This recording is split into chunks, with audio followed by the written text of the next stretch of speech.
सभी छात्रों को नमो नमः। आज की हम क्लास में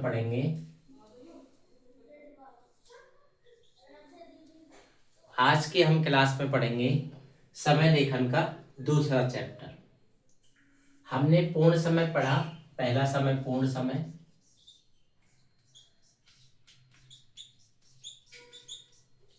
और आज हम पढ़ने के लिए जा रहे हैं सपाद समय। सपाद समय जब हम समय, मैंने सबसे पहले बताया था कि घड़ी, एक घड़ी के अंतर्गत 12 तक के अंक होते हैं। 12, एक को एक कहते हैं, 2 को द्वि, 3 को त्रि, 4 को चतुर, 5 को पंच, 6 को षड, 7 को सप्त, 8 को अष्ट, 9 को नव, 10 को 10, 11 को एकादश और 12 को द्वादश। अब हम सपाद का समय देखने जा रहे हैं। दूसरा जो भाग है समय लेखन में, उसको देखने जा रहे हैं। हमें इतना पता है कि बजे को वादनी कहते हैं। 1 बजे को हमें अब सीख गए, हम एक वादने कहेंगे, 2 को द्विवादने, 3 को त्रिवादने, 4 को चतुर्वादने।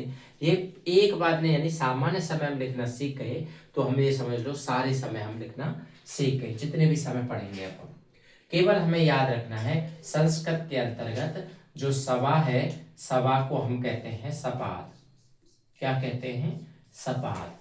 सवा को हम सपाद कहते हैं। तो मान लो इसमें जब घड़ी की 2 सुइयों से समय देखते हैं, तो घड़ी की जो बड़ी सुई होती है वह निश्चित रूप से 3 के अंक पर होगी, और जो छोटी सुई होती है वो किसी एक अंक से थोड़ा सा आगे होगी, यानी 1/4 भाग आगे होगी। तो उस अंक के सवा बजते हैं। यहां पर आपका बज गया 7:15।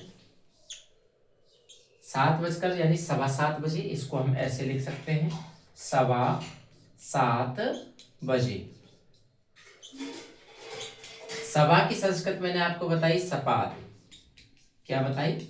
सपाद। और 7 बजे आपका सामान्य समय यहां काम आ गया, तो ये सप्तवादनी। ऐसे करके लिख दीजिएगा, हमारा काम कंप्लीट। इसी प्रकार से 1 का लिखेंगे तो हम 1:15, इसको क्या बोलेंगे? सपाद, हल्का सा डैश लगाएंगे, 1 वादनी। मैं नीचे लिख के बता देता हूं, सपाद 1 वादनी। हल्का सा डैश इन दोनों के बीच में लगाएंगे। यदि डैश नहीं लगाते हैं तो ये आपका ऐसे बनेगा सपाद, और ए और ए दोनों मिलकर के आई वृद्धि संधि कर देंगे इसमें, 1 वादनी। इस तरह से रूप बनेगा।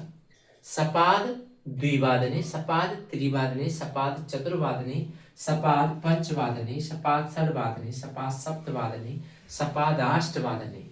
8 बज करके इसको हम जोड़ करके भी लिख सकते हैं। जब हम लिखेंगे तो क्या लिखेंगे? सपाद, हल्का सा डैश लगा के, वही सामान्य समय, अष्टवादनी।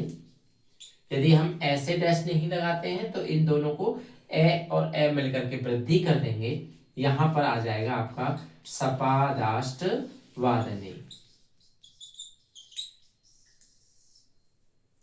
जब हम वाक्यों के रूप में देखेंगे तो हमें निश्चित रूप से ऑप्शन आप उसमें आएंगे, तो ऑप्शन से और भी समझ में आ जाएगा कि हमें किस तरह से उसमें क्या वहां पर रिक्त स्थान में भरना है। तो आज हमने सपाद यावत 1 से लेकर के 12 तक के अंकों की संस्कृत। सपाद इसमें आगे लगाएंगे, बाकी पूर्ण समय लिखेंगे सपाद द्वादश वादने। यहां तक हमने सीखा। और भी इसमें किसी भी प्रकार की समस्या आए तो आप फिर से पूछें।